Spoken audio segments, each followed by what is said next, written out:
The following program was furnished and paid for by the LaRouche campaign.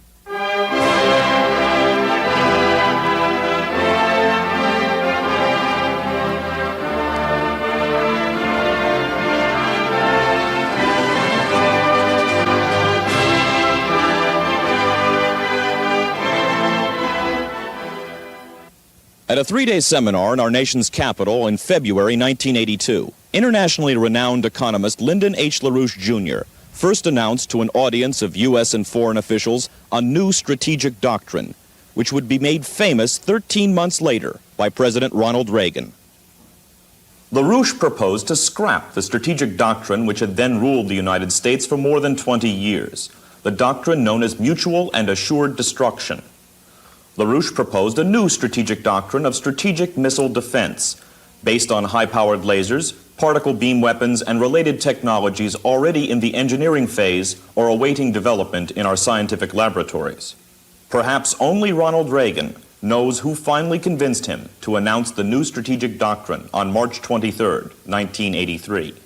One thing is certain: it was the combined forces of the Soviet dictatorship, the liberal establishment, and Henry A. Kissinger, who worked from immediately following the president's broadcast to attempt to discredit the president's doctrine of mutually assured survival.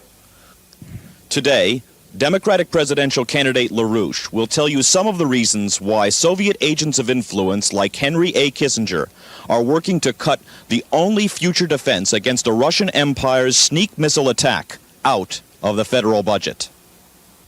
In another nationwide broadcast earlier this year, and in several books and articles which have been published on the subject, I've explained why a crash program to develop a strategic ballistic anti-missile defense system before 1988 is necessary to the physical survival of our nation.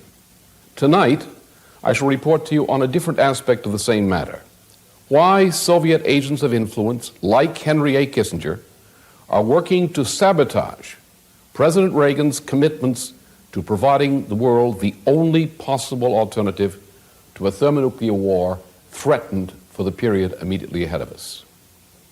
For nearly 40 years, from 1946 until March 23, 1983, the strategic and foreign policies of the United States were steered by the influence of the most evil man of the 20th century, the late Bertrand Russell. This may seem unbelievable to those many of you who think of Russell as a leading pacifist, but I am not exaggerating in the slightest degree. The documents are many, and the evidence is overwhelmingly beyond dispute. We shall look briefly at Russell's policies, and then we shall learn how influential figures such as McGeorge Bundy and Henry Kissinger have dedicated their lives to implementing Russell's not really very secret agreements with the Soviet dictators for nearly 30 years. The shaping of U.S. strategic doctrines and foreign policies covers two parts of the post-war period. The first phase covers the period from about October 1946 until the end of the 1950s.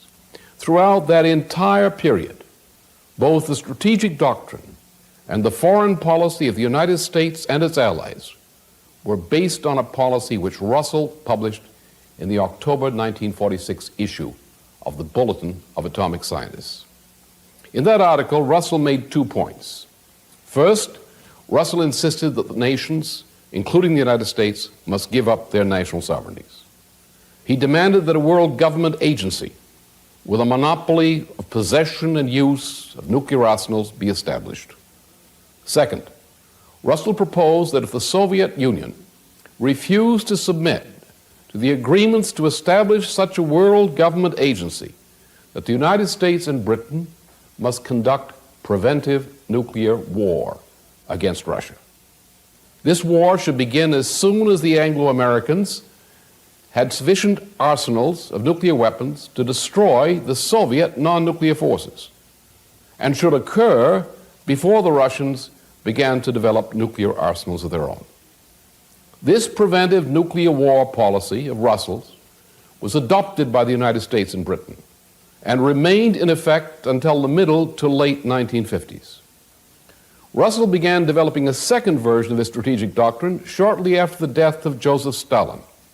At the point, the Russians were already building up an arsenal of fission weapons and had constructed a prototype of an H-bomb. Russell communicated messages to the new leaders in Moscow, offering to cooperate with Moscow in setting up a worldwide empire, of which the eastern part would be ruled by the Russian Empire and the western part some sort of world federalist dictatorship ruled over by the wealthy financial families of such places as New York, Boston, London, and Switzerland. In London, at a 1955 conference of Russell's World Association of Parliamentarians for World Government, 4 Soviet officials attended to signal Moscow's acceptance of Russell's new strategic agenda. By about 1957, Henry Kissinger's masters at the New York Council on Foreign Relations had accepted the Russell-Khrushchev package. In 1957, the book Nuclear Weapons and Foreign Policy was published in Kissinger's name. The conclusive event occurred a year later, in 1958, at the second Pugwash Conference held in Quebec. At that conference, the details of the agreement between Russell and Khrushchev were presented in a keynote address by Russell's accomplice, Dr. Leo Szilard. George Bundy, Robert McNamara, Maxwell Taylor, and Bundy's nasty-tempered National Security Council consultant, Henry Kissinger, among others, slipped Russell's agreements with Khrushchev into the Kennedy administration's policy. From that time until March 23, 1983, the strategic policies which Russell had negotiated with Khrushchev were the strategic doctrines of the United States and NATO.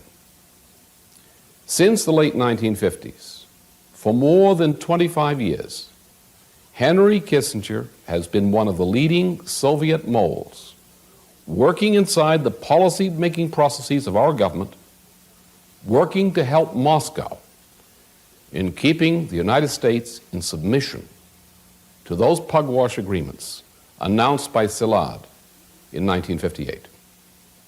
Szilard's keynote address at the second Pugwash Conference was the basis for the famous film, Dr. Strangelove, in which the character Dr. Strangelove is modeled on Szilard himself.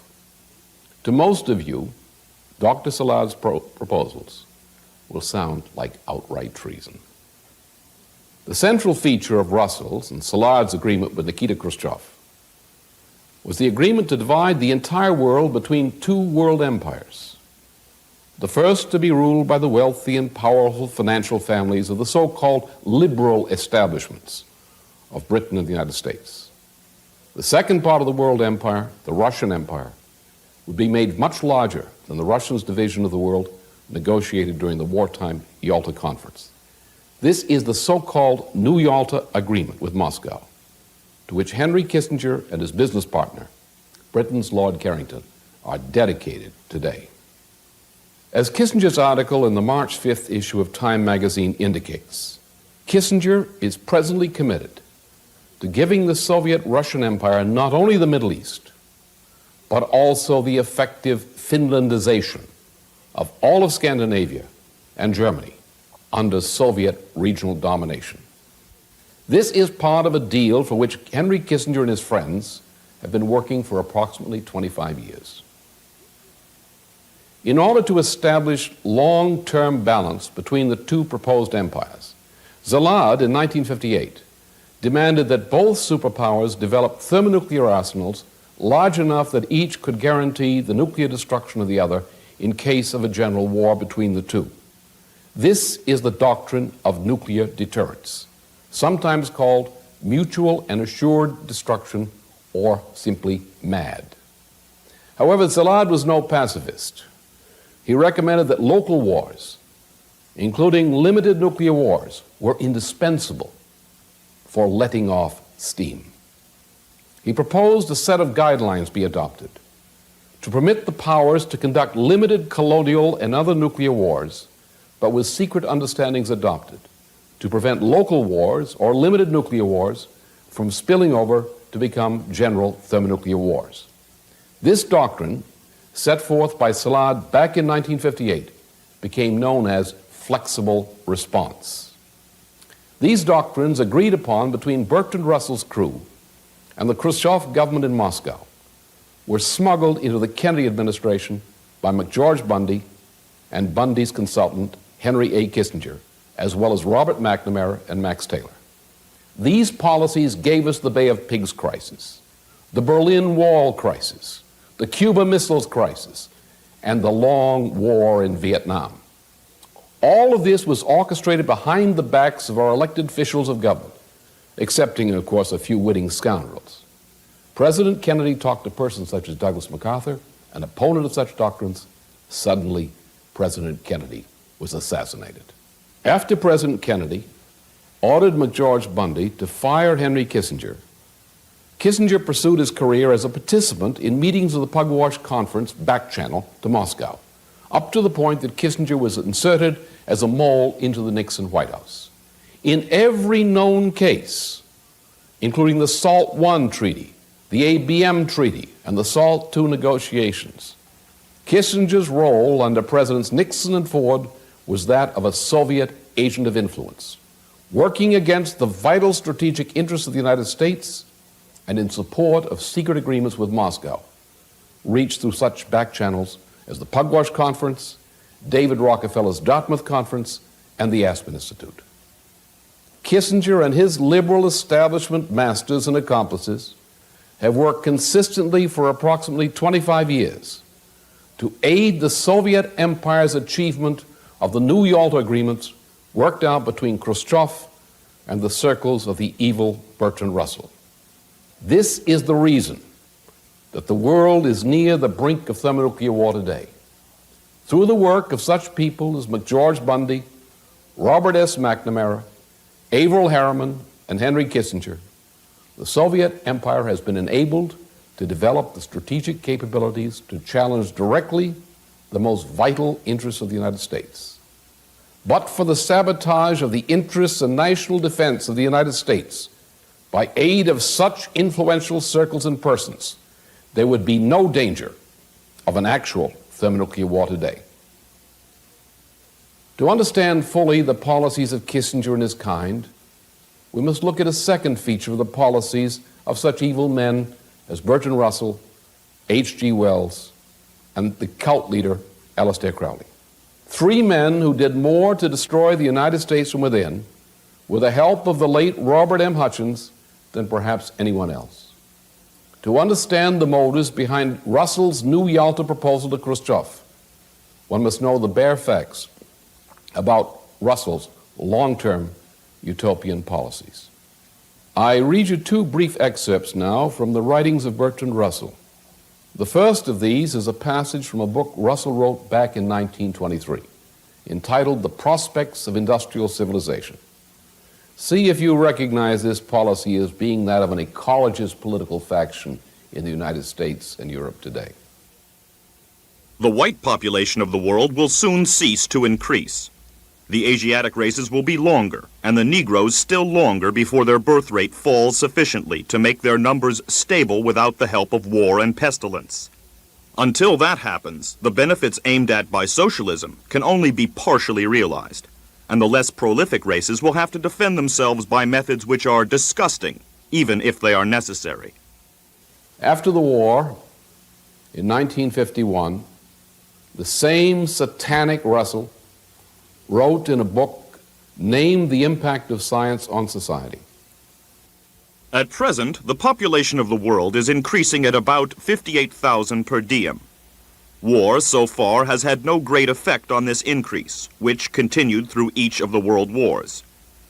War has hitherto been disappointing in this respect, but perhaps bacteriological war may prove more effective. If a Black Death could spread through the world once in every generation, survivors could procreate freely without making the world too full. The state of affairs might be somewhat unpleasant, but what of it? The essence of Bertrand Russell's purpose for the entire extent of his satanic adult life was the destruction of modern civilization and the creation of a miserable condition of feudalistic society to be ruled by the Anglo-Saxon race. Russell intended this to be a form of utopia, which was to be established by massive genocide against the darker-skinned populations of the world. including such sections of humanity as those of Arab, Turkish, Greek, Italian, and Spanish ethnic origins. Russell's proposal for a scheme of world government and his back-channel New Yalta agreements with Moscow were for Russell, for H.G. Wells, and for their co-thinkers of the liberal establishments a way of bringing Russell's design for a feudalist Anglo-Saxon world empire into being. Russell found among the hardened racialists within the ruling caste of the Russian Soviet dictatorship a partner who had similar, if conflicting, goals to match Russell's own. Russell and such avowed feudalists as Henry Kissinger allied with the Soviet dictatorship not because they like Russia, but because they hate what the United States represents. The most crucial point is this: to be able to sell the doctrine of post-industrial society to the fellows in our Pentagon and Congress, Russell and his crowd had to convince those military and political leaders that a technologically progressive development of the agro-industrial base of the national economy was no longer strategically essential. This selling job was done by insisting that war fighting would come to a halt at the time the thermonuclear intercontinental barrages were completed. Therefore, the argument went, there is no need for the military forces of the depth which might be used to continue warfighting after that stage of the war, after the initial thermonuclear bombardment. In other words, under conditions of general thermonuclear war between the superpowers, there would not be enough left alive, they argued, after the opening salvos to continue war. Therefore, the argument went, conventional military capabilities have no strategic significance for fighting a general war. Therefore, the spokesman for turning the United States into a post-industrial junk heap argued, technologically progressive investment in agriculture and in industry is no longer important for national defense. Something more cruel, more criminal was added. Neo-Malthusian programs of genocide against the populations of the so-called developing nations. It happens the cheapest and easiest way to commit genocide is by famine and epidemic under slave labor conditions, as the Nazis showed at Auschwitz. Therefore, until the 1960s, even those among our military, for example, who might share the Anglo-Saxon racism of an Averell Harriman, would have defended the well-being of Latin American nations on elementary grounds of U.S. strategic logistical interests. With the introduction of flexible response, this changed. Like the Nazi regime during World War II, the world's most powerful international and financial agencies today have targeted between 120 and 150 million black Africans for death through genocide, death by famine and epidemic. This mass murder was the policy of influential institutions, such as the Club of Rome, which claims that regions such as Black Africa are overpopulated, and the world's population must be reduced by such methods. The evil policies of the Club of Rome are being implemented by powerful banking institutions of Switzerland, by the International Monetary Fund, by the World Bank. These are policies endorsed by high officials of our own Federal Reserve System. These are policies being put into effect in many parts of the world by Henry A. Kissinger and his friends. This monstrous immorality, practiced abroad, comes home to us today in such forms as a growing movement for genocide against our own nation's most vulnerable citizens, the seriously ill and our senior citizens. The same crime for which we condemned Nazi doctors at the Nuremberg trials, the crime of new euthanasia, is being promoted in the United States and in Western Europe today as death with dignity. This growing murder of our seriously ill and senior citizens is being promoted by persons and groups who argue that such systematic murder of tens of thousands and more of our citizens is needed to keep down the average cost of health insurance premiums or to help balance the Social Security budgets. Senator Harrison Williams was not murdered by the Federal Bureau of Investigation, but his case is an example of that same immorality in government we see more vividly in the form of genocide against black Africa and in the form of Nazi-like policies of euthanasia against our invalids and against our senior citizens. According to the evidence presented by the U.S. Department of Justice in federal court, Senator Williams not only refused any offer of a bribe, but was in the process of lecturing what he believed to be an Arab guest in our country, that in our country such practices are not tolerated. No, no, no. Yet the senator was convicted. An innocent U.S. senator sent to prison on the instruction of a federal judge. He was convicted and sentenced on the grounds that he looked like a public official who might have taken a bribe at some other time. In the city of New York, for example, one of the best ways to keep out of prison is to be arrested for murder. And one of the easiest ways to commit crime without fear of arrest is to peddle drugs openly at major intersections. The city's government has ordered the police not to interfere with drug peddling of this sort. However, commit no offense, but be falsely charged by some FBI frame-up or some frame-up of the office of the District Attorney of Manhattan, and you will almost certainly be railroaded to prison, while the murderer, apprehended on the same date, walks the streets to kill again, virtually scot-free. So it must appear that a judgment like that, fallen upon biblical Sodom and Gomorrah, looms above the flesh pots of our morally sick nation. We can escape this threatened doom if we as a people awaken in time. We must recognize where we made the wrong turn in morality and in government policy making during the post-war period. We must reverse that error and do it quickly. Time is running out. I also proposed that this new strategic doctrine, which the President announced on March 23, 1983, would be a way of destroying the rotten agreement which Bertrand Russell and others made with Moscow back during the 1950s. The rotten agreement which Henry Kissinger and others have been defending in their function as Soviet agents of influence.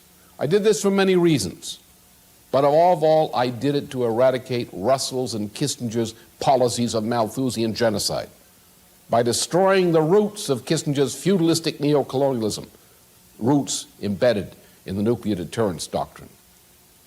It is now approximately 17 years since April 1967, the day back then when Pope Paul VI issued his appeal for an end to the evil genocide today being practiced by Henry Kissinger's and the fellow travelers of the Club of Rome.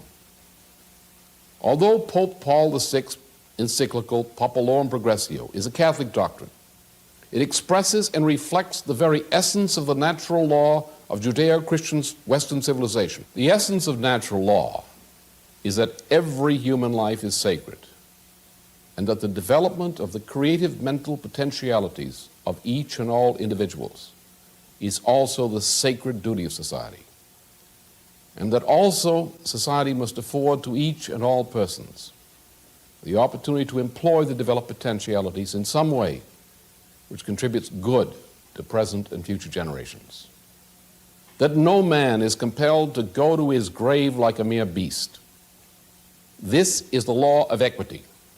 That law of equity is an absolute, in the sense that no state and no man can deny any individual, anywhere, his right to equity so defined, unless that violation be to defend the very existence of those institutions of society on which the fostering and protection of equity for all persons depends. Unfortunately, neither the Russian Empire nor feudalists such as Henry A. Kissinger and his accomplices accept these doctrines of natural law. In his notorious doctoral dissertation back at Harvard University, Kissinger pledged his future diplomatic career to follow in the example of the Holy Alliance's Prince Metternich. Kissinger pledged himself to the heritage of the Persian, Roman, Byzantine, Ottoman, and Austro-Hungarian and Russian empires. He rejects absolutely, in his practice and belief, the Judeo-Christian natural law of Western civilization, and he adheres to that evil misconception of man and the universe typified by the slave society of ancient Sparta and typified by the sodomy-ridden abomination which was the empire of Rome. In its own fashion, today's rulers of the Russian Empire also trace their philosophical heritage from Lycurgus's Sparta and from the models of empire in which one master race rules as overlord over subjugated races.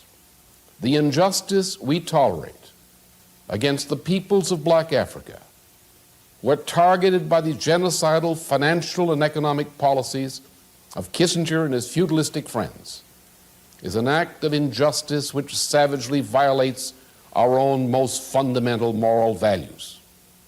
The injustice which our government and major political figures tolerate throughout our nation, as they tolerate the FBI's Gestapo-like frame-up against an innocent U.S. senator, and tolerate murder and drug pushing in cities like New York City. These are but an echo of the fact that it is our morality itself which has been shattered by tolerating Henry A. Kissinger and his accomplices in foreign policy. Let us go back to being a great industrial power, an agro-industrial power flourishing in scientific and technological progress. Let us be again what was said of us at the establishment of our independence from the feudalistic policies of Britain, a temple of liberty and a beacon of hope for all mankind. Let us again be the defender of the smaller, weaker nations of the world against colonialism and imperialism in all their manifestations. Let us build among the sovereign nation states a community of principle according to natural law, as Pope Paul VI, Populorum Progressio, beseeches us to do. Let the President of the United States be a person who knows that his or her most essential duty is that of the chief magistrate of a great republic. Let the frightened and oppressed of our own and other nations around the earth look up with just hope from their injured circumstances and say to themselves, this is an injustice which the President of the United States would not tolerate if he knew of it. Let that opinion be justified. Therefore, let us proceed to expend the needed $200 billion estimated to be required to emplace a first-generation ballistic missile defense for this nation by the year 1988. That will be not only a physical defense of our republic, but will represent an act by aid of which we return to the principles upon which this republic was founded. Let us move Henry A. Kissinger and what he represents for once and forever out of the policy-making processes of government. The preceding program was paid for by the LaRouche Campaign.